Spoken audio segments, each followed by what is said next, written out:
3-dekabr 2025-yilda Kim Kardashyan kommersiya qoidalarini doimiy postliga ajratdi. Endi hammaga aql kirib bo'ldi. Men осознанный потребитель bo'laman, pulimni bo'ldi-bo'lmadi narsaga sarflamayman, men frugal chic bo'laman degan bir paytda Kim Kardashyan olib figushki vam dedi.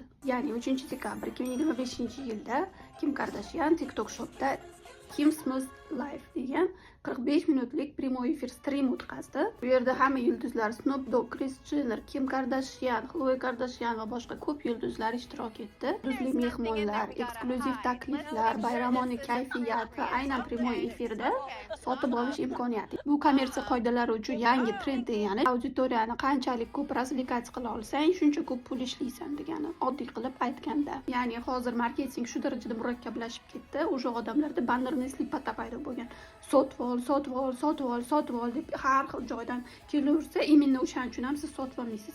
O'sha biz aqlliroq bo'ldik. O'sha prямой efirda ham hamma yulduzlar kelib faqat razlikatsiya qildi. Просто razlikatsiya qildi va eksklyuziv takliflar bo'ldi. O'sha prямой efirni o'zida sotuvlar chiqib ketdi. Xo'p, endi bu murakkablashib, sizga tobora yaqinlashib borayotgan marketing olami bilan nima qilamiz? Endi o'rtoqlar, kimda nima fikr bo'lsa yozinglar. Birgalashib o'ylaylik, endi qanaqa qilib pullarimizni saqlab qolamiz.